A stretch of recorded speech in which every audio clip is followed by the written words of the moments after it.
কিন্তু আপনি যদি আপনার মা কি এই বেদানার দিনে বাজারে বাজারে পথে ঘাটে বেদানা পাওয়া যায়, আঙ্গুর পাওয়া যায়, ভালো ভালো ফল পাওয়া যায়, এগুলো কিনে নিয়ে মায়ের কাছে বসে বেদানা খুঁড়ে, মা কথা বলতে পারে না, বুড়ি হয়ে গেছে, মায়ের কাছে বসে মায়ের মুখে যদি তুলে দেন আল্লাহর আরশ খুশি হয়ে যাবে,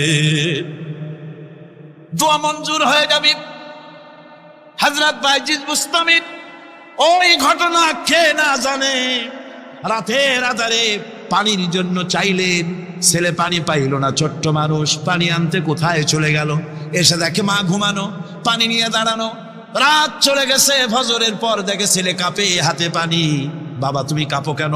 গ্লাস নিয়ে বলল, মা গভীর রাত্রে পানি চেয়েছিলেন, দিতে পারি নাই, বহু দূর থেকে পানি এনে দেখি ঘুমায় গেছো, তা তুমি ঘুমাও নাই কেন? ঘুমাইলাম না মা, আবার যদি পানি চান সময় মতো যদি দিতে না পারি আপনার কষ্ট হবে, সেই জন্য পানি নিয়ে আমি দাঁড়ায় আছি।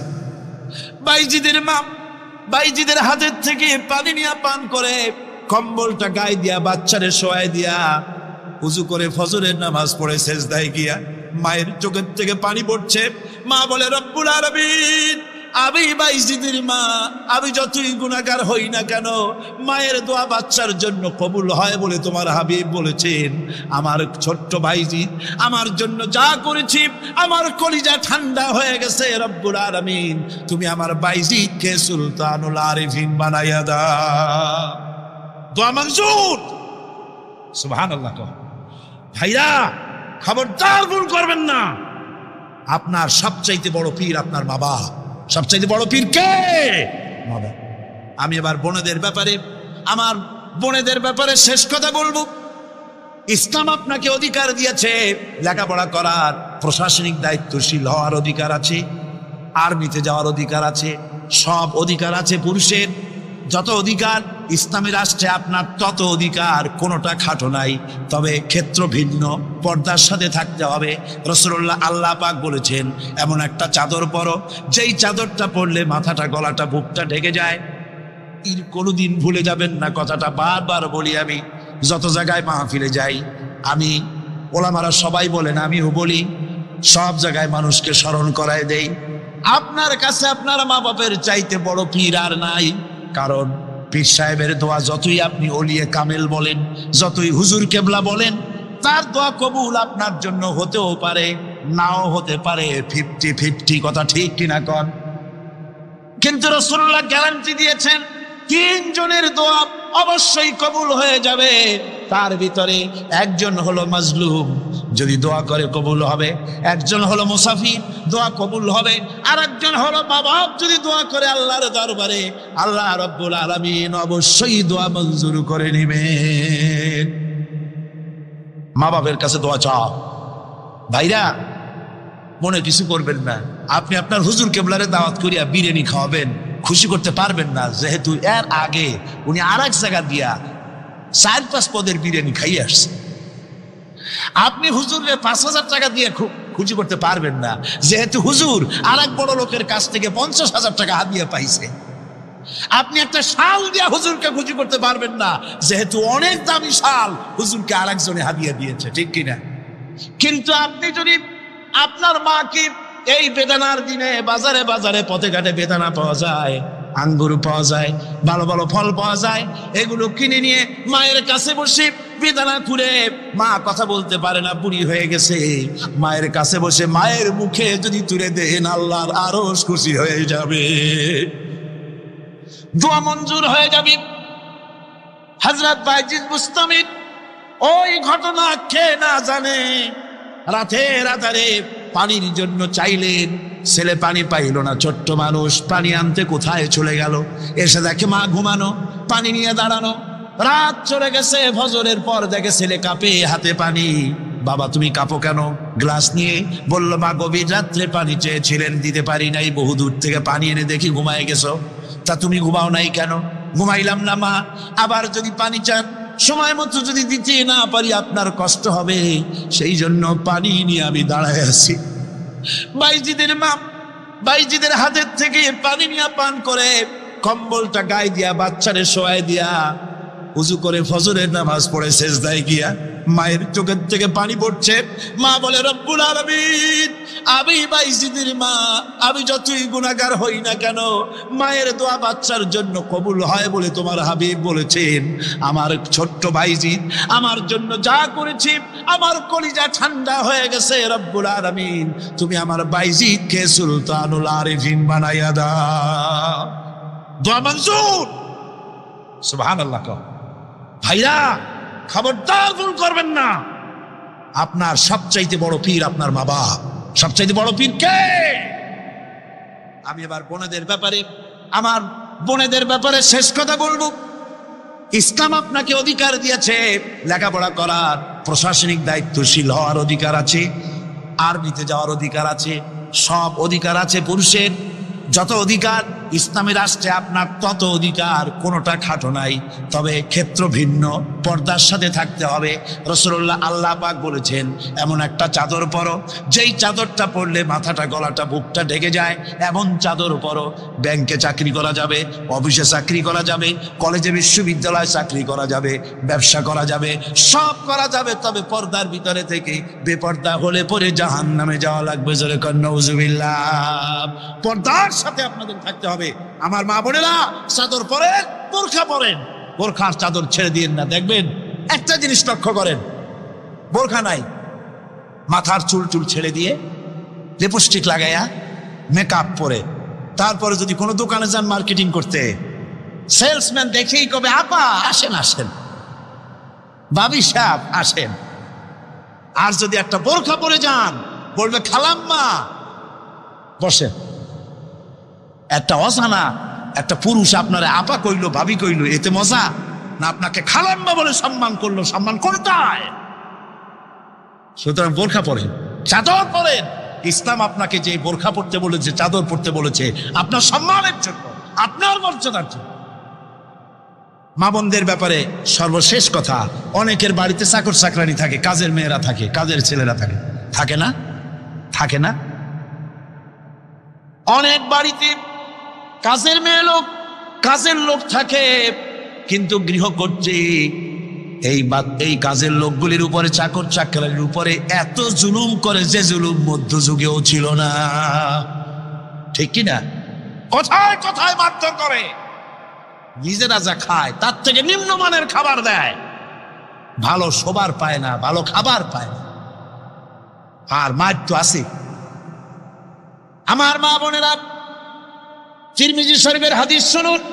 আল্লাহর নবী বলেছেন, শ্রমিকের উপরে, কাজের লোকদের উপরে যে অত্যাচার করবে, অধিকার আদায় করবে না, কিয়ামতের দিন সে আল্লাহর জান্নাতে যেতে পারবে না। আপনি যতই নামাজ রোজা করেন, আল্লাহর দরবারে জান্নাতে যাওয়া যাবে না, যেহেতু আপনি জুলুম করেছেন কাজের লোকদের প্রতি, শ্রমিকদের প্রতি। শ্রমিকের প্রতি জুলুম করা যাবে না। মা বোনদের কথা শেষ। এবার আমি বলবো, এই বীর চট্টলার যুবকদের ব্যাপারে কথা বলবো। ও যুবকেরা, ও তরুণেরা, আমি যখন বললাম বিনা যৌতুকে বিবাহ করবে কারা, প্রথমে বলেছিলাম ছেলের বাপেরা হাত তোলেন, তো দেখা গেল হাত উঠলো খুবই কম। ঠিক কিনা? তার মানে হলো ছেলের বাপ, বেশি বয়সের লোক এখানে আসছে কম।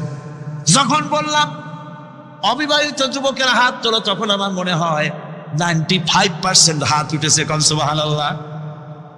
80 অথবা 90 পর্যন্ত হাত উঠেছে। তাহলে বোঝা গেল কি, জওয়ানেরা এসেছে বেশি। জোরে কম সুবহানাল্লাহ। এই জন্যই খাদানিদের কলিজায় আগুন, নির্মূলীদের কলিজায় আগুন। যুবকেরা মাহফিলে যায় কেন? ওরা আবার ঘৃণা দিবস পালন করে। সবাই আসতেছে, গোটা জাতি তোমাদের বিরুদ্ধে বমি আর পায়খানা দিবস পালন করবে। কপাল পোড়া, কপাল পোড়া। জোরে বলেন কি পোড়া? কপাল পোড়ার তো। আজ এই বীর চট্টলার যুবকদেরকে, তরুণদেরকে বলতে চাই, ইসলামে তোমার মর্যাদা সব চাইতে বেশি। সুবহানাল্লাহ। জোরে কোন সুবহানাল্লাহ, জোরে কোন আলহামদুলিল্লাহ। ও তরুণেরা, ও যুবকেরা, তোমাদের ব্যাপারে আল্লাহর নবী পরিষ্কার করে বলেছেন, হাসরের কিয়ামতের দিন আরশের ছায়া ছাড়া যেদিন কোনো ছায়া থাকবে না, ওই দিন আরশে আজিমের নিচে 7 শ্রেণীর লোকেরা ছায়া পাবে। তার মধ্যে এক শ্রেণী হচ্ছে ওয়াশাবুন নাশা ফি ইবাদাতিল্লাহ, ওই সব যুবক যারা রাত কাটাইছে আল্লাহর ইবাদতে, চোখের পানি ফেলেছে, নামাজ পড়েছে, তিলাওয়াত করেছে। সুবহানাল্লাহ। আমার যুবকেরা, তোমাদের বলি, ইসলামের দিকে ফিরে আসো। তোমরা আমাদের সোনামণি, তোমরা আমাদের হীরকখণ্ড, তোমরা আমাদের কলিজার টুকরা, তোমরা দেশের সম্পদ, তোমরা এই দেশের মণিমাণিক্য, তোমরা দেশের মেরুদণ্ড। কিন্তু তোমাদের হাতে অস্ত্র দিয়ে সন্ত্রাসী বানাইলো কারা? কে বানালো তোমাদের সন্ত্রাসী? আজ কেউ কেউ হয়তো তোমাদের বলেন, যুবকেরা সব মসজিদে যাও, কোন কোন নেতা নেত্রী বলেন, কিন্তু নামাজ পড়তে না, মসজিদে যাও, ইসলামের রাজনীতি কারা করে তাদের ঠেকাইতে যাও। ঠিক কিনা? ওই সব চালাকি আমরা ভালো করে বুঝি। তরুণেরা, তোমার নেতারা তোমাকে কি দেয়? যুবকের হাতে সভা পায় বই, সভা পায় খাতা, সভা পায় কলম। তোমার হাতে যারা স্ট্যান্ডগান তুলে দিল, বন্দুক তুলে দিল, রাইফেল তুলে দিল, রিভলভার তুলে দিল, তারা তোমার নেতা নয়, তারা তোমার দুশমন, তারা নিকৃষ্ট শয়তান। যারা বলেন তারা কি? শয়তান। যারা ছাত্রের হাতে অস্ত্র দেয় তারা শয়তান। যারা বলেন তারা কি? আরো জোরে কন, তারা কি? আজ আমি যুবকদের বলতে চাই, যুবকেরা, তোমাদের নেতারা কি কখনো বলে, ও যুবকেরা 5 ওয়াক্ত নামাজ ঠিক মতো পড়ো? বলে? মা বাপের খেদমত করো? বলে? কোরআন শরীফ সহি করে পড়ো? বলে না। বরং অমুকের মিটিং ভেঙে দাও, অমুক জায়গায় যায় বোমা মারো, কত টাকা লাগবে না, ওই টাকা দেয়, মদ দেয়, নারী দেয়, অস্ত্র দেয়। এরা তোমাদের দুশমন। আর যে ছেলেগুলি ভালো, সেই ছেলেগুলির বিরুদ্ধে তোমাদেরকে লেলিয়ে দেয়। কথা ঠিক কিনা? আজ স্পষ্ট করে বলি, বাংলাদেশে বলা হয় শিবির রক কাটে, বলে না? এদেশের দেশ পরিচালনার শীর্ষস্থানে বসা এমন এক ব্যক্তির সঙ্গে আমার কথা হচ্ছিল। তিনি বললেন, শিবির তো রক কাটে। আমি বললাম, আপনি দেখছেন? কয় না, আমার তো দেখার কথা না। জানলেন কি করে? বলল যে পত্র পত্রিকায় লেখে, সব পত্রিকায় আসে শিবির সমানে রক কাটে। আমি বললাম, পত্রিকার সকল কথা কি আপনি বিশ্বাস করেন? কয় সব পত্রিকায় লেখে, যখন বিশ্বাস না করে যাই কই। আমি বললাম, তাহলে তো পত্রিকায় সব কথাও লেখে বর্তমান সরকার অযোগ্য, অথর্ব, অদক্ষ, দেশ চালাইতে পারে না, এটাও বিশ্বাস করেন? বেচারি আটকে গেল, জবাব দিতে পারলো না। এই কথাটা কেন মাথায় ঢোকে না? একটা মানুষের রক কাটা সহজ না গুলি করে মারা সহজ? কোনটা সহজ? যেখানে অস্ত্র পাওয়া যায়, লাখ লাখ অস্ত্র পাওয়া যায় চিরবাদামের মতো, সেইখানে একটা মানুষ ঠাইসা ধরিয়া তার রকটা কাটতে তো সময় লাগে। সে চিৎকার মারতে পারে, লোকজন ডাকতে পারে, রক কাটবে কেন? গুলি করে তোমার ফেলতে পারে। সুতরাং আসল কথা হলো, শিবিরের মতো একটা পবিত্র ছাত্র সংগঠন থেকে গোটা নতুন প্রজন্মকে মাহরুম করার জন্য এই অপপ্রচার শুরু হয়েছে। শেষ কথা, কোরআন পড়ো, হাদিস পড়ো, বখাটেপনা, মাস্তানিপনা, সাদাবাজি বন্ধ করো। সত্যিকারের মুসলমান হয়ে আল্লাহর দ্বীনের দিকে এগিয়ে আসো। জান্নাত তোমাদের জন্য অবধারিত। বুড়া মানুষ একটাও ভেস্তে যাবে না কিয়ামতে। বুড়া মানুষ একটাও ভেস্তে যাবে না, কালো মানুষ একটাও ভেস্তে যাবে না। বুড়া মানুষরা আবার অসন্তুষ্ট হন না। আপনি যখন ভেস্তে যাবেন, আল্লাহ আপনারে জওয়ান বানায় দিবেন। কারণ বেহেশতে এত নিয়ামত যা বুড়ারা খাইয়া হজম করতে পারবে না, বেহেশত নষ্ট করে ফেলাবে। এই জন্য সব উরুবান আতরাবা, সমবয়স্ক বয়স্ক আল্লাহ করে দিয়ে দিবেন। কান সুবহানাল্লাহ।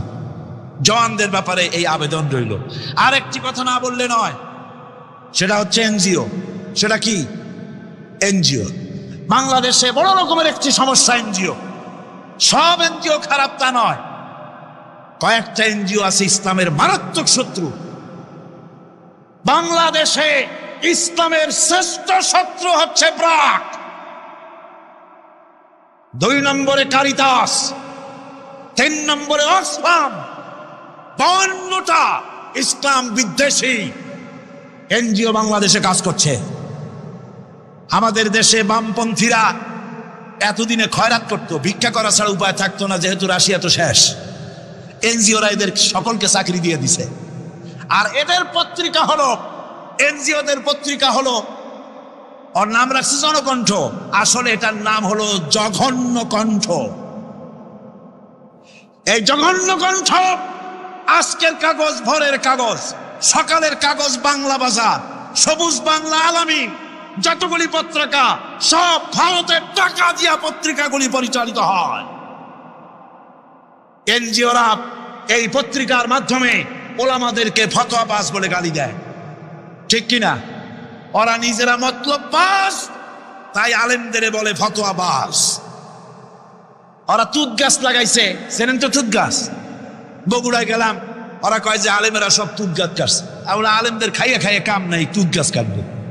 তুত গাছ লাগাইছো না তোমরা? কেন তুত গাছ লাগিয়েছ? আমার দেশে সুতার প্রয়োজন, রেশমের এত কাপড় পরবে কোন বড় লোক? তারপর যদিও রেশমি কাপড় দরকার আমি মানলাম, সেজন্য এক জায়গায় শত শত বিঘা জমি কেন, সেখানে তোমরা তুত গাছের চাষ করো। কিন্তু মাইলের পর মাইল রাস্তার দুই ধারে তুত গাছ লাগাইয়া উদ্দেশ্যটা কি? কারা সংরক্ষণ করবে? কারা পোকা চাষ করবে? কারা তুত আহরণ করবে? আসল উদ্দেশ্য কি জানেন? আসল উদ্দেশ্য হলো দেশ যাতে বনায়ন করে দেশ সমৃদ্ধ না হয়। একটা মেহগনি গাছ লাগালে 15 বছর পর মেহগনি গাছের দাম হবে 20,000 টাকা, সেখানে তুত গাছ 20 বছর পরে দাম হবে না 10 টাকাও। বাংলাদেশের এই বনায়নের বিরুদ্ধে তুত গাছ লাগিয়ে তারা বড় বড় গাছ লাগাবার পথকে বন্ধ করে দিচ্ছে। সুতরাং এই বদনাম যদি তোমরা আমাদের দাও, শোনো, এই বদনাম যদি আমাদের দাও, আলেমেরা তুত গাছ কাটে, এই তুত গাছ দিয়েই আমরা তোমাদের ভূত ছাড়াবো ইনশাআল্লাহ। আজ শহর সমূহে আপনি যদি মসজিদ বানাতে চান জায়গা পাবেন না, ভূমি প্রশাসন থেকে বলবে জায়গা নাই।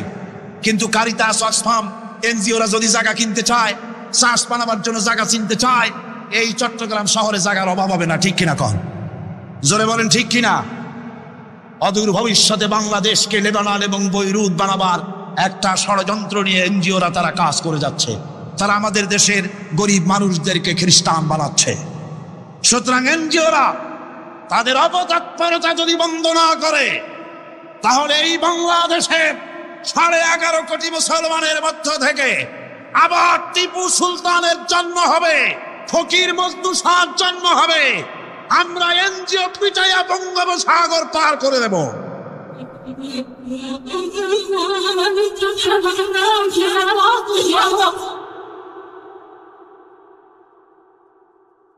আমার মুসলমান ভাইরা, আমাদের দেশে সব এনজিও খারাপ তা কিন্তু আমি বলি নাই। 800 এনজিও কাজ করে, তার মধ্যে 600 এনজিও বাংলাদেশি, বহু ভালো ভালো কাজ করে। আর বিদেশি 200-র ভিতরে 52টা এনজিও কাজ করে ইসলামের বিরুদ্ধে। তার ভিতরে শ্রেষ্ঠ হচ্ছে ব্রাক। একটা বাড়িতে যদি 5টা ছেলে বেকার থাকে আর একটা মেয়ে আছে, বেকার 5টা ছেলেরা তারা চাকরি দেবে না, চাকরি দেবে মেয়ে লোকটাকে। কোন ঠিক কিনা? জোরে কোন ঠিক কিনা? আমাদের মেয়েদেরকে বেপরোয়া করেছে, মোটর সাইকেলে চড়িয়েছে, ইজ্জত নষ্ট করেছে, বাংলাদেশের পারিবারিক বন্ধনকে বিনষ্ট করেছে। সুতরাং এই শয়তানি আমরা আর চলতে দেব না বাংলাদেশে ইনশাআল্লাহ। জোরে কোন ইনশাআল্লাহ। ভাইরা আমার, এরপরে আমার কথা হচ্ছে সাংবাদিক ভাইদের জন্য। সাংবাদিক ভাইরা যারা সাংবাদিকতা করেন, এটি একটি মহান পেশা। কোন আলহামদুলিল্লাহ। এই মহান পেশার দায়িত্ব যারা নিয়েছেন, আপনার একটা খবরে দেশের মধ্যে উত্তেজনার সৃষ্টি হতে পারে, আবার একটা বস্তুনিষ্ঠ সংবাদ পরিবেশনের কারণে উত্তেজনা প্রশমিত হতে পারে, ঠিক কিনা? সেজন্য সাংবাদিক বন্ধুদের বলবো, নিজের মত, দলের মত সংবাদ পরিবেশনায় যেন প্রভাবিত করতে না পারে, নিরপেক্ষভাবে বস্তুনিষ্ঠ সংবাদ পরিবেশনের চেষ্টা করুন। আমি দুঃখিত, এই চট্টগ্রাম এত বড় সবগুলি ন্যাশনাল পত্রিকার হেড অফিস, ন্যাশনাল পত্রিকার অফিস এখানে আছে কি নাই? আছে কি নাই?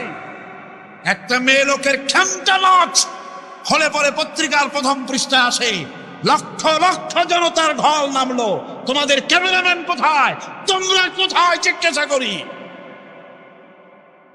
সুতরাং ইসলামের সাথে দুশ্মনী করো না। সময় একদিন আসবে যেদিন তোমরা নিজেরা এসে অনুমতি চাবা একটু খবর নিয়ে যায়।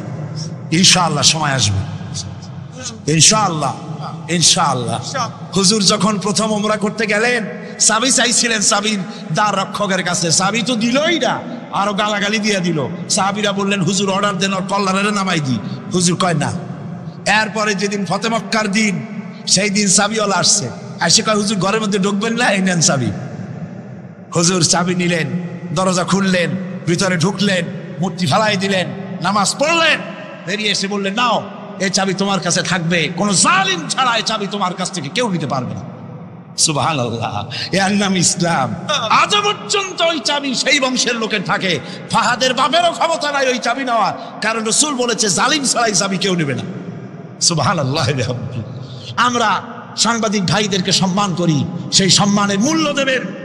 আমরা কথা বলি জাতিকে রক্ষা করার জন্য, দেশের স্বাধীনতার সার্বভৌমত্বকে টিকিয়ে রাখার জন্য। আমরা বাজে গপ্প করি না, আজে বাজে কথা বলি না, আজে বাজে গাল গপ্প বলে সময় নষ্ট করি না। জাতির চরিত্র গঠন, দেশের সার্বভৌমত্ব রক্ষার জন্য চেষ্টা করি।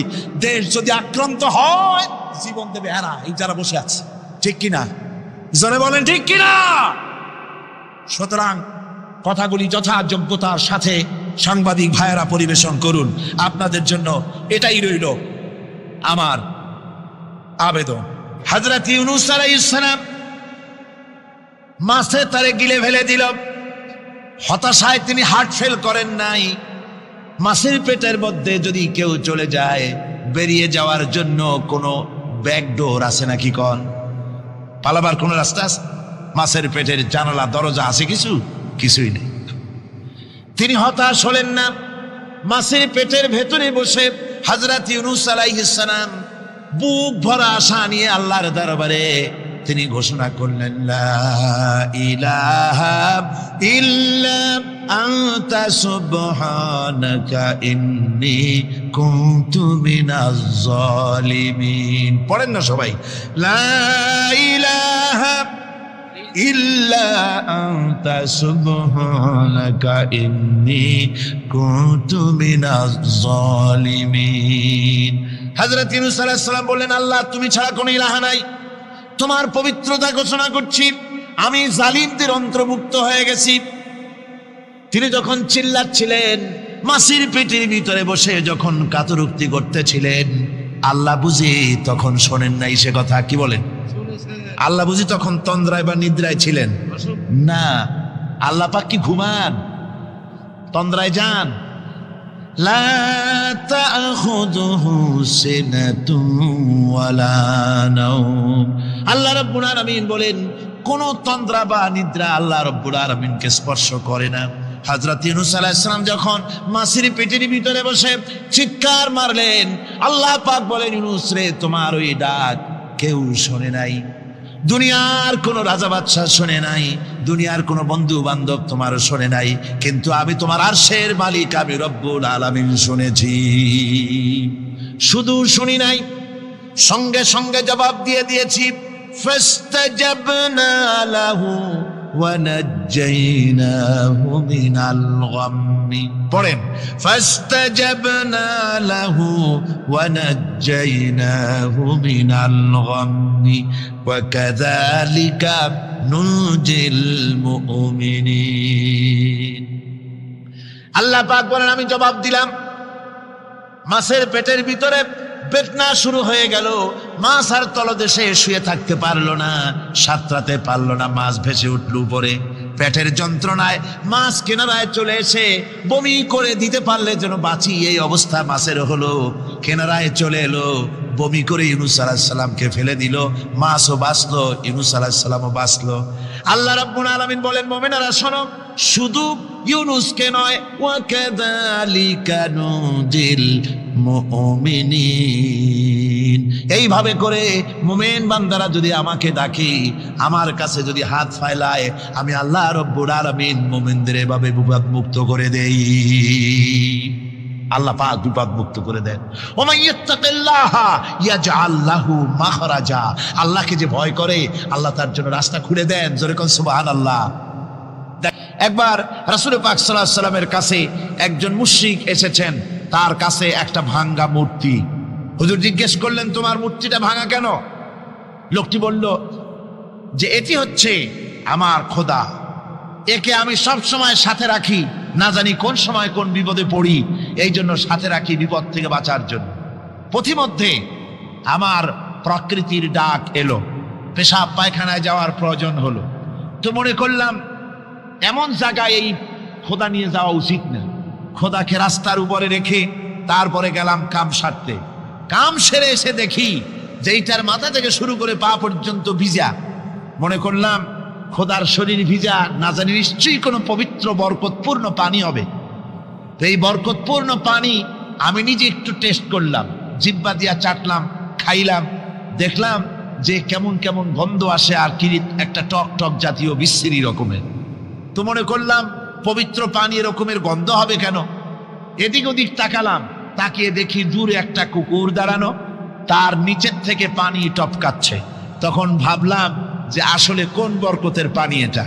আমি তখন রাগ করে এইটা ঠ্যাং ধরে আছাড় মারলাম যে তুই কি খোদা না তুই একটা হুদা? তুই তো নিজেরই ঠেকাতে পারিস না বিপদ থেকে, তো আমারও ঠেকাবি কি করে? হাদিস শরীফ এসছে, রাসূল পাক সাল্লাল্লাহু আলাইহি ওয়াসাল্লাম তখন হেসে দিয়েছিলেন। সে হাসিতে হুজুরের দন্ত মোবারক বিকশিত হয়েছিল, শরীর মোবারক কেঁপে উঠেছিল। হুজুর জিজ্ঞেস করলেন, আমার কাছে কি মন্তব্য এসেছো? লোকটি বলছে, হুজুর আমার কাছে আজকে এইসব জিনিসের ব্যর্থতা অসারতা ধরা পড়েছে, আমি তৌহিদের আশ্রয় নিতে এসেছি। আল্লাহর নবী বললেন, পড়ো লা ইলাহা ইল্লাল্লাহু মুহাম্মাদুর রাসূলুল্লাহ। মুমিন ব্যক্তি আত্মমর্যাদার সৃষ্টি হয় তার কলিজার মধ্যে, আত্মসম্ভ্রম, আত্মসম্মান। সে কারো কাছে মাথা নত করবে না, তার কারণ সে জানে আমি যার গোলাম তিনি হচ্ছেন সকল ক্ষমতার উৎস। সকল ক্ষমতার উৎস কে? চিল্লায় বলতে হবে, সকল ক্ষমতার উৎস কে? কিন্তু আমার দেশের পার্লামেন্ট, আমার দেশের সংসদ, এই সংসদে নেতা নেত্রীরা সেখানে বসে বলেন সকল ক্ষমতার উৎস, সকল শক্তির উৎস জনগণ। বলেন এরকম, সকল ক্ষমতার উৎস জনগণ। এই ধরনের কথা বলা শিরক, বিশ্বাস করাও শিরক। জনগণের ক্ষমতা কোথায়?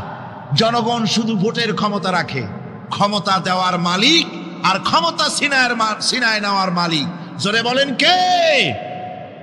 জনগণই যদি ক্ষমতার মালিক হয় তাহলে 9 বছরের রাজার 10 বছরের সাজা হয় কেমনে?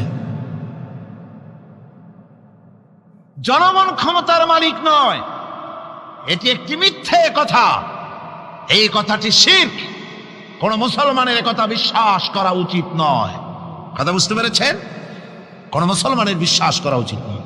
আল্লাহ পাক পরিষ্কার বলেছেন, আন্নাল কুওয়াতা লিল্লাহি জামিআ, সমস্ত ক্ষমতার উৎস কেবলমাত্র আল্লাহ সুবহানাহু ওয়া তাআলা। কিন্তু বেকুবরা বোঝে না, জনগণকে খুশি করার জন্য, তাদের ভোট যেন বারবার পাওয়া যায়, এই জন্য বলে সমস্ত ক্ষমতার উৎস জনগণ।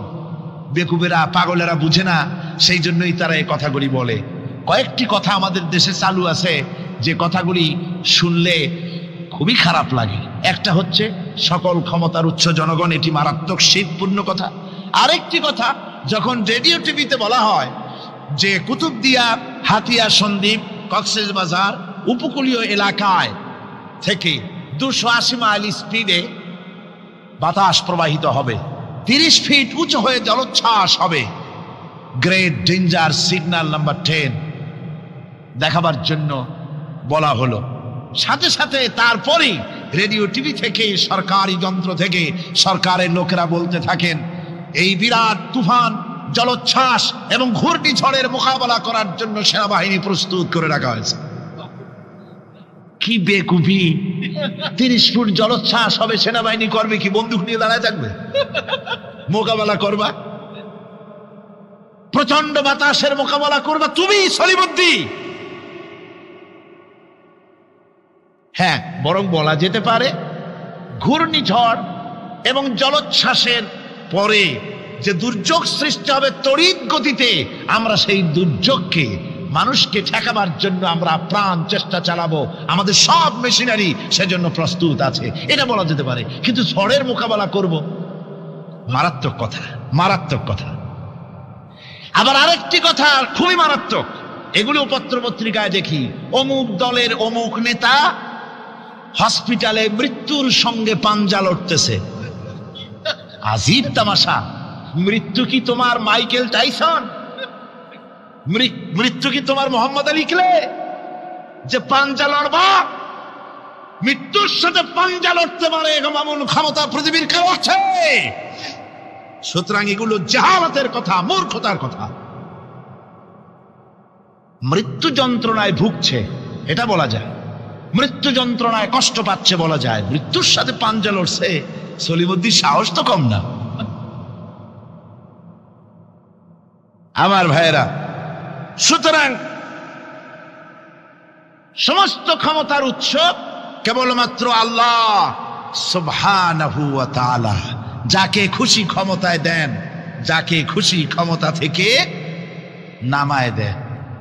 অসংখ্য প্রাণী এভাবে দুনিয়া আছে, আল্লাহ রাব্বুল আলামিন বলেন যাদের কোনো সঞ্চয় নাই, যারা কোনো সঞ্চয় করে না, এ ধরনের সাপগুলি, শিয়ালগুলি, বাঘগুলি, পাখিগুলি, জলচর প্রাণী, স্থলচর প্রাণী, আর অন্তরিক্ষে মহাশূন্যে উড়ে বেড়ায় যে সব প্রাণী, এ ধরনের শত সহস্র কোটি কোটি প্রাণী, তারা সকাল বেলায় খালি পেট নিয়ে বেরিয়ে যায়।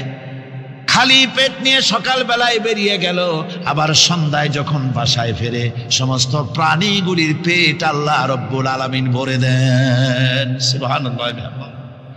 একটা প্রাণীও খালি পেটে বাড়ি ফেরে না। সুবহানাল্লাহ, সুবহানাল্লাহ! অথচ তাদের কিন্তু জন্ম নিয়ন্ত্রণের ব্যবস্থাও নাই। জঙ্গলে যত প্রাণী আছে তারা কি কোনোদিন মিছিল করে এসে বলেছে বাংলাদেশ সরকার আমাদের জঙ্গলের মধ্যে কোনো খোঁজ খবর তো আপনারা রাখেন না, এখানে বাচ্চা কাচ্চা বেশি হইতেছে আর খাওয়াইতে পারি না, এবার কিছু পরিবার পরিকল্পনার ওষুধপত্র পাঠান? কোনোদিন বলেছে? বলে নাই, বলবেও না। কে খাওয়ায়?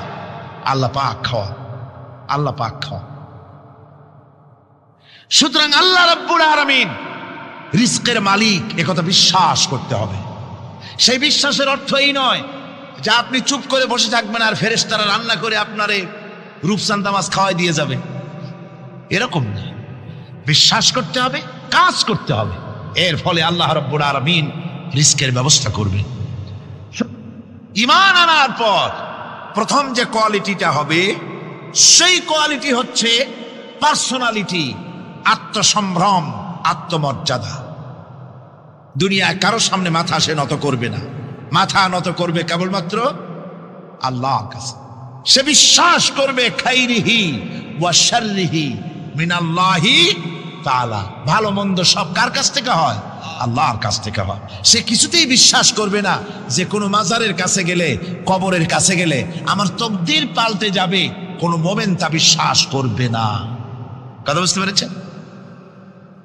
ভালো করার মন্দ করার সবটা মালিক আল্লাহ সুবহানাহু ওয়া তাআলা।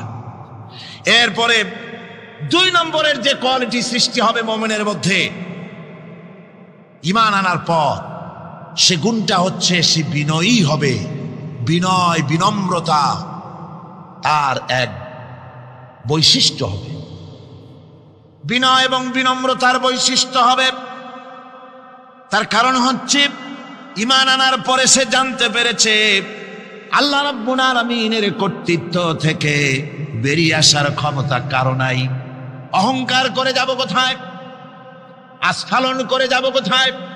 আল্লাহর রাজত্বের বাইরে, আল্লাহর ক্ষমতার বাইরে যাওয়ার ক্ষমতা তো কারোই নাই। সুতরাং অহংকার তার মধ্যে জায়গা পাবে না।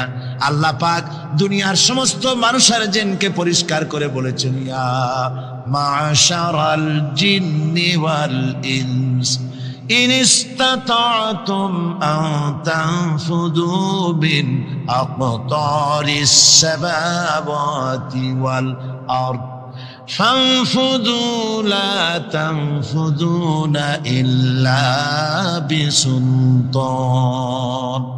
হে পৃথিবীর মানুষেরা আর জেনেরা, যদি সম্ভব হয় আমার আকাশের নিচের থেকে জমিনের উপর থেকে বেরিয়ে যা, লা তানফু, বেরিয়ে যেতে পারবে না। আমি আকাশ এবং জমিন থেকে যদি সম্ভব করতে পারো বেরিয়ে যা। আর যদি কোনো আকাশ থাকে তার নিচে যা, আর যদি কোনো জমিন থাকে তার উপরে যাও। এমন দেশ যদি পাও যেখানে আমার আলো ছাড়া কোনো আলো আছে, আমার বাতাস ছাড়া কোনো বাতাস আছে, আমার চাঁদ সূর্য ছাড়া কোনো চাঁদ সূর্য আছে, যাও সেখানে। আল্লাহ রাব্বুল আলামিন বলেন নাই এরকম যাওয়ার কোনো উপায় নাই। আমি আল্লাহ রাব্বুল আলামিন আকাশ আর জমিন দিয়ে প্যাকেট করে রেখেছি, আটকায় রেখেছি। আমার রাজত্ব থেকে, আমার ক্ষমতা থেকে, আমার কর্তৃত্ব থেকে বেরিয়ে যাওয়ার ক্ষমতা কোনো মানুষের নাই, কোনো জিনের নাই, কোনো প্রাণীর নাই। সুবহানাল্লাহ। মানুষ হচ্ছে অহংকার কিসের হবে? তোমরা হচ্ছ ফকির। আল্লাহ পাক বলছেন ওয়াল্লাহুল গনিয়্যু ওয়া আনতুমুল ফুকারা। আল্লাহ হচ্ছেন গনি। আল্লাহ কি? গনি, বেনিয়াজ, বেপরোয়া। ফাআলুল লিমা ইউরিদ, যা খুশি তাই করেন, কারো মুখাপেক্ষী তিনি নন। কোরআনে কারীমে রব্বুল আলামিন বলেছেন, নবী আপনি আমার ব্যাপারে, আমার গুণাবলীর ব্যাপারে বলুন। কুল হুয়াল্লাহু আহাদ, পড়েন সবাই। কুল হুয়াল্লাহু আহাদ আল্লাহুস সামাদ লাম ইয়ালিদ ওয়া লাম ইউলাদ ওয়া লাম ইয়াকুল লাহু কুফুয়ান আহাদ। আল্লাহ পাক বলেন, বান্দারে ও আমার নবী আপনি বলুন, আল্লাহ পাক এক এবং একক, তিনি নিরঙ্কুশ, তিনি বেনিয়াস, তিনি কারো মুখাপেক্ষী নন, তিনি কাউকে জন্ম দেন নাই, তাকেও কেউ জন্ম দেয়নি। আকাশ এবং জমিনে আল্লাহর সমকক্ষ কেউ নাই। তোমরা হচ্ছ ফকির আর আমি আল্লাহ হচ্ছে বেনিয়াস।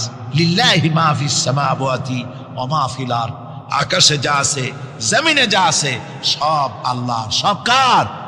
আল্লাহ পাকের। সুতরাং কিসের অহংকার, কিসের মাতবাড়ি? মানুষ পেছনের কথা ভুলে যায়, মোটেই চিন্তা করে না। একটু আগে যারা ক্ষমতায় ছিল আজকে তারা ক্ষমতা হারা, আজকে যারা ক্ষমতায় এলো তারা আবার ক্ষমতা মস্তদে বসে দুনিয়ার সব বিপদাপদ ভুলে যায়। কি করে আরো বেশি লুটপাট করা যায়, আরো বেশি মানুষকে শোষণ করা যায়, মানুষ এই চিন্তাই করে। অহংকারে, ক্ষমতার দর্পে ফেটে পড়ে, চিন্তা করে না পেছনের কথা। আল্লাহ রাব্বুল আলামিন বলেন, যারা নাকি মুমিন বান্দাদের বিনয় এবং বিনম্রতা তাদের মধ্যে সৃষ্টি হয়ে যাবে, তার কারণ হলো আল্লাহ পাক বলেছেন ওয়ালা তামশি ফিল আরদি মারহান ইন্নাকা লান তাখরিকাল আরদা ওয়া লান তাবলুগাল জিবালা তুলা। ওয়ালা তামশি ফিল আরদি মারহান, আমার জমিনের উপরে অহংকার করে পা ফেলো না। তুমি কি পারবে অহংকার করে আমার জমিনটাকে ফাটাই দিতে? কি বলেন, পারা যাবে? অহংকার করে জমিনের উপরে লাথি মারেন জোরে, জমিন ফাটবে? ফাটবে না, আপনার পা ছিঁড়ে যাবে। আপনি কি পারবেন অহংকার করে পাহাড়ের উচ্চতা লাফ দিয়ে ছাড়াই যেতে পারবেন? তাও পারবেন না। সুতরাং আল্লাহ পাকের উপরে ঈমান আনলে পরে তাদের মাথা এভাবে নত হয়ে যায়, অহংকার তাদের মধ্যে জায়গা পায় না। অহংকার কিসের অহংকার তোমার? মানুষ তার জন্মের কথা, কোরআনে কারীম বলে মানুষ কি তার জন্মের কথা স্মরণ করে না? তোমার তো এমন অবস্থা ছিল, দুনিয়ায় উল্লেখযোগ্য বিষয়বস্তু হিসাবে তুমি পরিগণিত ছিলে না। তুমি হচ্ছ তোমার জন্মের উৎস। কথা হচ্ছে এক ফোঁটা নাপাক পানি, এমন নাপাক পানি যা শরীর থেকে নির্গত হলে পরে গোসল করা ওয়াজিব হয়ে যায়, এমন এক ফোঁটা নাপাক পানি যার জন্মের উৎস, তার আবার অহংকার কিসের? পৃথিবীতে অহংকার যারাই করলো আল্লাহ পাক তাদেরকে ভালো করে দেখায় দিলেন। নমরুদকে দেখায়ছেন, ফেরাউনকে দেখায়ছেন, যুগের ছোট ছোট নমরুদ ফেরাউন যেখানে যেখানে খুদে খুদে ফেরাউন হয়েছে আল্লাহ সকলকেই দেখিয়ে দিয়েছেন, দেন নাই? দেখিয়ে দিয়েছেন। সুতরাং মাথা নিচু করে চলতে হবে, বিদ্যার বড়াই করা চলবে না। কত লেখাপড়া করেছো তুমি? এমএ পাস করেছো, তাতে কি হয়েছে? সবে মাত্র বর্ণবোধ পড়েছো, জ্ঞানের রাজ্যে পা ঢুকিয়েছো, এখনো কিছু শেখনি। টাইটেল পাস করেছো, তো কি হয়েছে? কদ্দুর শিখেছো? নিউটনের মতো মানুষ মৃত্যুর সময় বললেন, কেন সমুদ্রের বেলাভূমিতে দাঁড়িয়ে সামান্য বালু কণা নিয়ে নাড়াচাড়া করলাম, অথই সমুদ্রের কিছুই দেখতে পারলাম না। শেখ সাদি রহমতুল্লাহ আলাইহি ইন্তেকালের সময় বলেছেন, মালুম শোধ কি হিচ মালুম না শোধ, সারা জীবন সাধনা করে বুঝিলাম ইহা, যে কিছুই বুঝিলাম না। এগুলি হচ্ছে জ্ঞানীদের কথা। আর কোন রকম ইউনিভার্সিটির বারান্দা দিয়ে 3-4 দিন হাঁটছে, কয় যে সব বুঝি। কি বুঝছো? কয় দেয়ার ইজ নো গড, স্রষ্টা বলতে কেউ নেই। পাগল কি আর গাছে ধরে মিয়া? সুতরাং বিদ্যার বড়াই চলবে না, স্বাস্থ্যের বড়াই চলবে না, অর্থের বড়াই চলবে না। অর্থের বড়াই করবে, কত অর্থ তোমার হয়েছে? আল্লাহ যদি ইচ্ছে করেন ব্রেনের মধ্যে, মগজের মধ্যে এমন টিউমার করে দিবেন, মগজের মধ্যে এমন ক্যান্সার করে দেবেন, হার্টের ভিতরে এমন ক্যান্সার লাগায় দিবেন, 14 গোষ্ঠী বিক্রি করলে ঔষধের পয়সা হবে না। পারবে কিনা আল্লাহ কন? জোরে বলবেন পারবেন কিনা? এমন বহুত অসুখ আছে ডাক্তাররা বোঝেই না ঔষধ দেবে কি।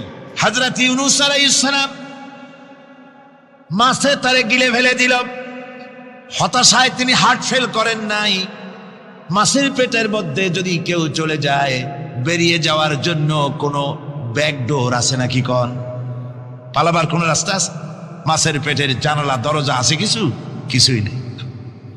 তিনি হতাশ হলেন না, মাছের পেটের ভেতরে বসে হযরত ইউনূস আলাইহিস সালাম বুক ভরা আশা নিয়ে আল্লাহর দরবারে তিনি ঘোষণা করলেন, লা ইলাহা ইল্লা আনতা সুবহানাকা ইন্নী কুনতু মিনাজ জালিমিন। পড়েন না সবাই, লা ইলাহা ইল্লা আনতা সুবহানাকা ইন্নী কুনতু মিনাজ জালিমিন। হযরত ইউনূস আলাইহিস সালাম বললেন, আল্লাহ তুমি ছাড়া কোনো ইলাহা নাই, তোমার পবিত্রতা ঘোষণা করছি, আমি জালিমদের অন্তর্ভুক্ত হয়ে গেছি। তিনি যখন চিল্লাচ্ছিলেন, মাছের পেটের ভিতরে বসে যখন কাতরুক্তি করতেছিলেন, আল্লাহ বুঝি তখন শোনেন নাই সে কথা? কি বলেন? আল্লাহ বুঝি তখন তন্দ্রায় বা নিদ্রায় ছিলেন না? আল্লাহ পাক কি ঘুমান? তন্দ্রায় যান? লা তাখুযুহু সিনাতুন ওয়ালা নাওম। আল্লাহ রাব্বুল আলামিন বলেন, কোন তন্দ্রা বা নিদ্রা আল্লাহ রাব্বুল আলামিনকে স্পর্শ করে না। হযরত ইউনূস আলাইহিস সালাম যখন মাছের পেটের ভিতরে বসে চিৎকার মারলেন, আল্লাহ পাক বলেন, ইউনূস রে, তোমার ওই ডাক কেউ শোনে নাই, দুনিয়ার কোনো রাজা বাদশাহ শোনে নাই, দুনিয়ার কোনো বন্ধু বান্ধব তোমার শোনে নাই, কিন্তু আমি তোমার আরশের মালিক, আমি রব্বুল আলামিন শুনেছি। শুধু শুনি নাই, সঙ্গে সঙ্গে জবাব দিয়ে দিয়েছি। ফাস্তাজাবনা লাহু ওয়া নাজ্জাইনাহু মিনাল গাম্মি। পড়েন, ফাস্তাজাবনা লাহু ওয়া নাজ্জাইনাহু মিনাল গাম্মি ওয়া কাযালিকা নুনজিল মুমিনিন। আল্লাহ পাক বলেন, আমি জবাব দিলাম। মাছের পেটের ভিতরে বেদনা শুরু হয়ে গেল, মাছ আর তলদেশে শুয়ে থাকতে পারলো না, সাঁতরাতে পারলো না, মাছ ভেসে উঠল উপরে। প্রত্যেক যুগে নবীদের শত্রু ছিল, প্রত্যেক যুগে নবীদের কি ছিল? শত্রু ছিল। সে শত্রু কারা ছিল? আল্লাহ পাক বলছেন নবীদের শত্রু ছিল পাপিষ্ঠ আর অপরাধ প্রবণ লোক, এরাই ছিল নবীদের দুশমন। রাসূলগণের অবস্থা যদি এই হয়, তাহলে তার উম্মত, ওই দিনের ধারক বাহক যারা, তাদের বুঝি বিপদ আপদ হবে না নাকি? হবে কিনা? তো ইসলামের বিরোধিতা যারা করে, কোরআনের পরিভাষায় বলা হয়েছে ইসলামের দুশমন, নবীদের দুশমন। দুনিয়ার সব পাপিষ্ঠ আর অপরাধ প্রবণ লোকেরাই ইসলামের দুশমন হয়, নবীদের দুশমন হয়। আজও দেখেন, আজও তাকিয়ে দেখেন, ইসলামী আন্দোলনের বিরোধিতা যারা করে তারা পাপিষ্ঠ চরিত্রের কিনা তাকায় দেখেন, খুঁজে দেখেন, সর্বত্র খুঁজে দেখুন, খুঁজে দেখুন। যারা ইসলামী আন্দোলনের বিরোধিতা করে, যারা ইসলামকে মিটিয়ে দেওয়ার চেষ্টা করতেছে, যারা ইসলামকে মৌলবাদ বলে, ইসলামকে সাম্প্রদায়িক বলে, কোরআনে কারীমের কথা কত স্পষ্ট যে নবীদের দুশমন হয়, ইসলামের দুশমন হয় মুজরিম লোকেরা, অপরাধ প্রবণ আর পাপিষ্ঠ লোকেরা। আজও আমরা দেখতে পাই এই শ্রেণীর লোকেরা পাপিষ্ঠ এবং সবচাইতে সমাজের নিকৃষ্ট ধরনের চরিত্রহীন লোক। নামাজ নাই। আপনি খুঁজে দেখেন ইসলামী আন্দোলনের বিরোধিতা যারা করছে, যারা নেতৃত্ব দিচ্ছে, নামাজ নাই, রোজা নাই, চরিত্র নাই, হজ নাই, যাকাত নাই, মদ, জুয়া, জেনা, ব্যভিচার ইত্যাদিতে লিপ্ত। চেহারা দেখলে ছেলেপেলেরা 2 গ্লাস পানি খায়, ভর ছোটে। কথা ঠিক কিনা কর? এই হলো অবস্থা। মারে কেন? মুমিনদেরকে, পয়গম্বরদেরকে, সাহাবীদেরকে এবং ঈমানদারদেরকে মারে কেন? তার কারণ হচ্ছে আল্লাহ রাব্বুল আলামিন বলেছেন, ওয়া মা নাকামু মিনহুম ইল্লা আইয়ুমিনু বিল্লাহিল আজিজিল হামিদ। কাফিররা ঈমানদার লোকদেরকে অন্য কোন অপরাধী নির্যাতন চালায় না, নির্যাতন চালায় শুধু এই কারণে যেহেতু মুমিন লোকেরা পরাক্রমশালী, আল্লাহ রাব্বুল আলামিনের দিনকে কায়েম করতে চায়, তার উপরে ঈমান এনেছে, এই কারণেই তারা মারে। ঠিক কিনা কর? যুগে যুগে নবীদের উপরে, সাহাবীদের উপরে যে অত্যাচার হয়েছে, সে অত্যাচার এই কারণেই হয়েছে, অন্য কোনো কারণে নয়। এই কঠিন বিপদে অবিচলতা এবং ধৈর্যের দৃষ্টান্ত নবীগণ পেশ করেছেন পৃথিবীর বুকে। আমরা দেখেছি ইব্রাহিম আলাইহিস সালামকে আগুনে ফালানো হয়েছে, আছে না কোরআন শরীফে? আমি কিন্তু গল্প করতেছি না, সব কোরআনের কথা। কিসের কথা? ইব্রাহিম আলাইহিস সালামকে আগুনে ফালানো হচ্ছে। অপরাধ কি? অপরাধ হচ্ছে হযরত ইব্রাহিম আলাইহিস সালাম দাওয়াত দিয়েছেন, লা ইলাহা ইল্লাল্লাহ। জোরে পড়েন, লা ইলাহা ইল্লাল্লাহ, লা ইলাহা, লা ইলাহা ইল্লাল্লাহ মুহাম্মাদুর রাসূলুল্লাহ। হযরত ইব্রাহিম আলাইহিস সালাম দ্বীনের দাওয়াত দিয়েছেন, এক আল্লাহর দাওয়াত দিয়েছেন, ঈমানের দাওয়াত দিয়েছেন। আর কোন অপরাধ ছিল না। নমরুদ সহ্য করতে পারল না। কোরআনে কারীমের মধ্যে সব কথাগুলি আল্লাহ পাক এই জন্য বিধৃত করেছেন, এই জন্য কোরআনে কারীমের মধ্যে সব কথা উঠায় দিয়েছেন, যাতে করে মুমিনেরা বিপদ আসলে পরে যেন ঘাবড়ে না যায়। ইব্রাহিম আলাইহিস সালামকে আগুনে ফালানো হচ্ছে। ফেরেশতা বলছে, ইব্রাহিম তোমারে আগুনে ফালায় দাও হতেছে, আমার কাছে সাহায্য চাও, আমার কাছে ক্ষমতা আছে, আগুনগুলো উঠাইয়া নমরুদের বংশ জ্বালাইয়া দেব। হযরত ইব্রাহিম ফেরেশতার কাছে সাহায্য চাইছিলেন নাকি? তিনি বললেন, ফেরেশতা তোমার কাছে সাহায্য কেন চাইব? আমি তো এমন কোন অন্ধ আল্লাহর ইবাদত করি না যেই অন্ধ স্রষ্টা তার গোলামের দুঃখ দুর্দশা না দেখেন। আমি তোমার কাছে সাহায্য চাইব না। হযরত ইব্রাহিম আলাইহিস সালাম পাশ করলেন। কি বলেন, পাশ করছেন না? ঈমানের পরীক্ষায় পাশ। আগুনের মধ্যে হযরত ইব্রাহিমকে যখন ফেলানো হচ্ছে, রব্বুল আলামিন আগুনের প্রতি নোটিশ করে দিলেন, ইয়া নারু কুনি বারদাও ওয়া সালামান আলা ইব্রাহিম। আগুন আমার ইব্রাহিমের জন্য শান্তিদায়ক, ঠান্ডা হয়ে যা। এখন কি আর আগুনের বাপের ক্ষমতা আছে ইব্রাহিমরে পোড়ানো? আর ক্ষমতা নাই। আমার বন্ধুগণ, ইব্রাহিম আগুনের ভিতরে আরামে বসা আছেন, আর ওদিকে নমরুদ বসে বসে দেখতেছে দূর থেকে। ইব্রাহিম তো জ্বলে না, গায়ের মধ্যে আগুন জ্বলে গেল। ডাক দিয়া কয়, আগুন তোর হলো কি? কেন জ্বালাইতে পারিস না আমার দুশ্মন রে? হলোটা কি তোর? তোর কি জ্বালানো শক্তি বন্ধ হয়ে গেল নাকি? আগুনের ভিতর থেকে জবাব এলো, নমরুদ রে, আমার ভিতরে জ্বালানো শক্তি আছে কি নাই যদি প্রমাণ করতে চাও, টেস্ট করতে চাও, তুই নিজে আয়, তোরে শুদ্ধ তামাম দুনিয়া জ্বালাই দিতে পারি, ইব্রাহিমের এক গাছা পশমও জ্বালাইতে পারি না। তার কারণ হচ্ছে আমি হচ্ছি মাখলুক, আল্লাহ হচ্ছেন খালিক। আল্লাহ আমাকে বলেছেন না জ্বালাতে, তুমি 1000 বার বললেও আমি ইব্রাহিমকে জ্বালাইতে পারবো না। কোরআনে কারিমে ঘটনা বলে মুমিনদেরকে সাহস দেওয়া হচ্ছে, মুমিনেরা দ্বীনের কাজ করতে গিয়ে বিপদ আবাজ আসবে, ইমানের দাবি হলো বিপদ আসবে, আর বিপদ আসলে ঘাবড়ায় যেও না, মুসিবতে পড়ে চিন্তায় পেরেশানে হয়রান হয়ে যেও না।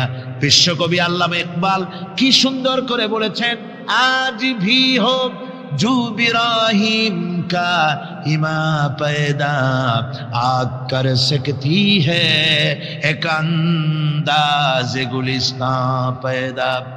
ইব্রাহিমের ঈমান যদি আজিও কোথাও হয় বিদ্যমান, করতে পারেন অগ্নিকুণ্ডে খুবসুরত এক গুলিস্তান। আজও যদি আগুনের ভিতরে কোন নমরুদ কোন ইব্রাহিমকে যদি ফেলে দেয়, আল্লাহ রাব্বুল আলামিন আজও আগুনকে ফুলের বাগান বানায়া দিবেন। সুবহানাল্লাহ। ভয় পাওয়ার কারণ নাই, চিন্তা করার কোনো কারণ নাই।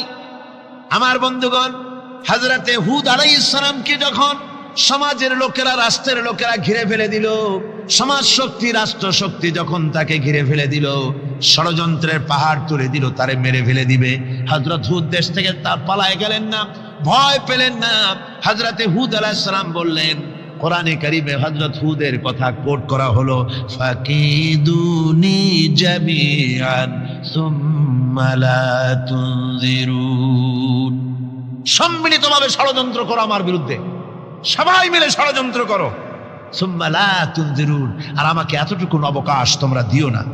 ইন্নী তাওয়াক্কালতু আলাল্লাহি রাব্বি ওয়া রাব্বিকুম, আমি ভরসা করেছি সেই আল্লাহর উপরে যার কুদরতি হাতের ভেতরে, যিনি আমাদের রব তোমাদেরও রব, আর যার কুদরতি হাতের ভিতরে তামাম পৃথিবীর জানগুলি যার হাতে, সে আল্লাহর উপরে ভরসা করেছি। ষড়যন্ত্র যদ্দূর আছে করতে থাকো, আমি ষড়যন্ত্র পরোয়া করি না। সুবহানাল্লাহ। এটাই হলো মুমিনের কোয়ালিটি। শুধু ঈমান, লা ইলাহা ইল্লাল্লাহু মুহাম্মাদুর রাসূলুল্লাহ, গরুর গোশত খাই, আর রবিউল মাস আসতে পরে ইয়া নবী সালাম আলাইকা, ইয়া রাসূল সালাম আলাইকা, তারপরে গরম গরম জিলাপি আর রসগোল্লা খাইলাম খুব বেশি করিয়া, এর নাম মুমিন নয়। মুমিন হচ্ছে তার চলায় ফেরায়, ওঠায় বসায় সাহসকে তার এক আন্দাজ তৈরি হবে সে। আমার ভাইয়েরা, বিপদে অবিচলতা আমাদেরকে পয়গম্বরেরা শিক্ষা দান করেছেন।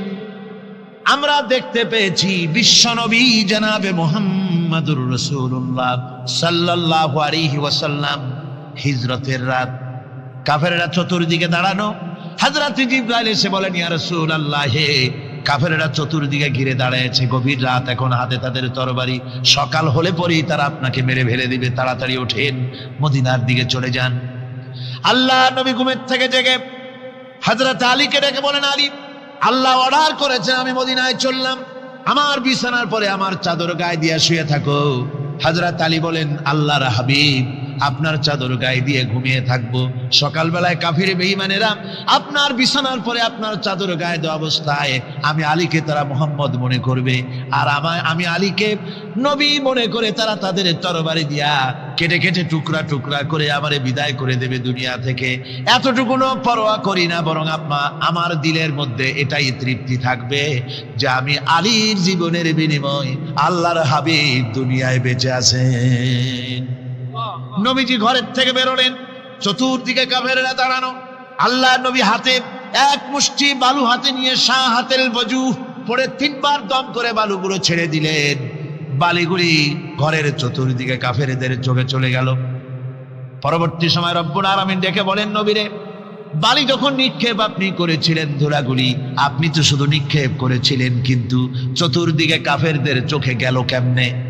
একদিকে মেরেছিলেন, সেই দিকেই তো যাওয়ার কথা ছিল, চতুর্দিকের কাফেরের চোখে চোখে সেগুলো পৌঁছে গেল কেমনে? ওয়ামা রামাইতা ইদ রামাইতা ওয়ালাকিন্নাল্লাহ রামা।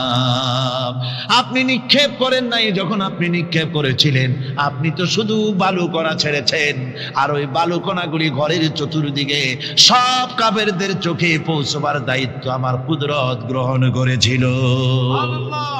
আমার ভাইরা, নবীজি বিপদে, এতগুলি শত্রু তরবারি নিয়ে তিনি বিপদে ধৈর্য হারা হন নাই। আস্তে করে ঘরের থেকে বেরিয়ে হযরত আবু বকরের বাড়িতে গিয়ে হাজির। দরজায় গিয়ে আওয়াজ দিলেন, আবু বকর। অমনি দরজা খুলে গেল। লাব্বাইক ওয়া সাদাইক। হুজুর বলেন, আবু বকর রে, একটা ডাকে কেমনে সাড়া দিলে? তুমি কি ঘুমাইছিলে না? হযরত আবু বকর বলেন, হুজুর আপনি বলেছেন আমাকে নিয়ে হিজরত করবেন, আমি মনে মনে চিন্তা করেছি না জানি কত রাত্রে নবীজি আসেন, উঠতে যদি আমার দেরি হয়ে যায়, নবীজি যদি দরজার কাছে দাঁড়ায় দাঁড়ায় আমারে ডাকাডাকি করে আর আমি যদি ঘুমায় থাকি, তাহলে আল্লাহর নবীর সঙ্গে বেয়াদবি হয়ে যাবে। এই মনে করে বিছানায় না ঘুমাইয়া আপনার গলার আওয়াজ শোনার জন্য এই দরজার সঙ্গে পিঠ লাগাইয়া লাগাইয়া দাঁড়াইয়া ঘুমাচ্ছিলাম। আল্লাহর নবী হযরত আবু বকরকে সঙ্গে করে নিয়ে চললেন মদিনার দিকে। উল্টা পথে রওনা করলেন। বারবার কাবা শরীফের দিকে তাকাতে লাগলেন। বুখারী শরীফে এসেছে, নবীজি বারবার কাবার দিকে তাকিয়ে বলতেছেন, রে কাবা, বড় আশা ছিল। এটা বলতে সাহস পায়? পায় না। কেন পায় না? মিথ্যা বলতে সাহস পায় না, ঠকাতে সাহস পায় না, ওজনে কম দিতে সাহস পায় না, শয়তানি বদমাশি করতে সাহস পায় না। তার কারণ হলো আল্লাহ পাক বলে দিয়েছেন, মুমিন কোরআনের ভিতরে পড়েছে, ইয ইয়াতালাক্কাল মুতালাক্কিয়ানি আনিল ইয়ামিনি ওয়া আনিশ শিমালি কাঈদ। দুজন নিয়ন্ত্রণকারী ফেরেশতা তোমার ডানে এবং বামে বসে বসে তোমাকে নিয়ন্ত্রণ করছে। কোথায় যাও, কি করো, এই ফেরেশতারা বসে বসে সব দেখতেছে। মা ইয়ালফিযু মিন কাওলিন ইল্লা লাদাইহি রাকীবুন আতীদ। মানুষ এমন কোনো কথা বলে না যা ফেরেশতারা রেকর্ড না করে, সব রেকর্ড হয়ে যায়। তাই মুমিন ব্যক্তি দায়িত্বহীন কথা বলতে পারে না। মুমিন ব্যক্তির চরিত্র ভালো হয়ে যায়। সে যে কথা বলে বুঝে শুনে কথা বলে, সে যে ওয়াদা করে বুঝে শুনে ওয়াদা করে। যেহেতু সবকিছুর জবাব কিয়ামতে দিতে হবে। কোথায় দিতে হবে? কোথায় দিতে হবে? কিয়ামতে আল্লাহর দরবারে জবাব দিতে হবে। মহান আল্লাহ রাব্বুল আলামিন বলেছেন, ওয়ালাকাদ খালাকনাল ইনসানা ওয়া না'লামু মা তুওয়াসবিসু বিহি নাফসু। মানুষ সৃষ্টি করেছি আমি, তার অন্তঃকরণের ভিতরে ওয়াসওয়াসা কি হয় আমি জানি। এই জন্য মুমিনেরা মনের ভিতরে কোনো খারাপ কল্পনাও করতে পারে না। খারাপ কল্পনা করলেও তার হিসাব দেওয়া লাগবে আল্লাহর কাছে। কার কাছে? ওয়াইন তুবদু মিন আনফুসিকুম আও তুখফুহু ইউহাসিবুকুম বিহিল্লাহ। আল্লাহ বলেন, মনের মধ্যে যেসব কল্পনা করো তা প্রকাশ করো আর গোপন রাখো, ওইটার হিসাব নিব আমি আল্লাহ পাক। কিয়ামতের দিন আমার কাছে হিসাব দিতে হবে। বন্ধুগণ, এই জন্য মুমিন যারা, মুমিনদের চরিত্র প্রতিষ্ঠিত হয়, মুমিনদের ধারণা থাকে যেখানেই যাই না কেন, যেখানেই বসি না কেন, সেখানেই আল্লাহ, আল্লাহ ছাড়া কোনো জায়গা নাই। আছে নাকি? আছে। আল্লাহ পাক বলেন, মা ইয়াকুনু মিন নাজওয়া সালাসাতিন ইল্লা হুয়া রাবিউহুম। তোমরা যেখানে তিনজন মিলে পরামর্শ করো, মনে রেখো তিনজন নও, ওখানে চতুর্থ সত্তা আমি রব্বুল আলামিন তোমাদের কাছে আছি। সব শুনি আর দেখি। পাঁচজন যেখানে হও সেখানে আমি ষষ্ঠ। এর থেকে যদি কম হও, এর থেকে যদি বেশি হও, বান্দারে তুমি আছো যেখানে আমি আল্লাহ আছি সেখানে। উপায় নাই, সব জায়গায় আমি দেখতে পাচ্ছি। শুধু তাই নয়, রাত্রিবেলায় মানুষেরা গোপনে পরামর্শ করে, করে না? করে কিনা? রাতে রাতে পরামর্শ করে, এক জায়গায় বসে, হলের মধ্যে, পাহাড়ের মধ্যে, কোনো জায়গায় বসে পরামর্শ করে। কি পরামর্শ? ইসলামী আন্দোলনের লোকদের মারবে, কোথায় তাদের ধরবে, কোথায় তাদের অত্যাচার করবে, এই সমস্ত পরামর্শ করে। আল্লাহ পাক বলছেন, শুনুন, আল্লাহ রাব্বুল আলামিন বলেন, ওয়া হুয়া মাআহুম إذ يبيتون ما لا يرضى من القول وكان الله بما يعملون محيطا আল্লাহ পাক বলেন তিনি তো ঠিক সেই সময়ও তোমাদের কাছে থাকেন যখন তোমরা নিজেদের ঘরের মধ্যে বসে কোনো এক জায়গায় বসে আল্লাহর মর্জির খেলাফ পরামর্শ করো, আল্লাহ তখনও তোমাদের কাছে থাকেন। আল্লাহর এহাতা থেকে, আল্লাহর কর্তৃত্ব থেকে বেরিয়ে যাওয়ার কোনো উপায় নাই। সুতরাং গোপনে বলেন, প্রকাশ্যে বলেন, যেভাবেই যা কিছু করা হোক না কেন, আল্লাহর কাছে আমাদের সমস্ত অপরাধগুলি ধরা হয়ে যায়। আর এটাই হচ্ছে ইমানের সীমা পরিসীমা। তিলকা হুদুদাল্লাহি ফালা তা'তাদুহা।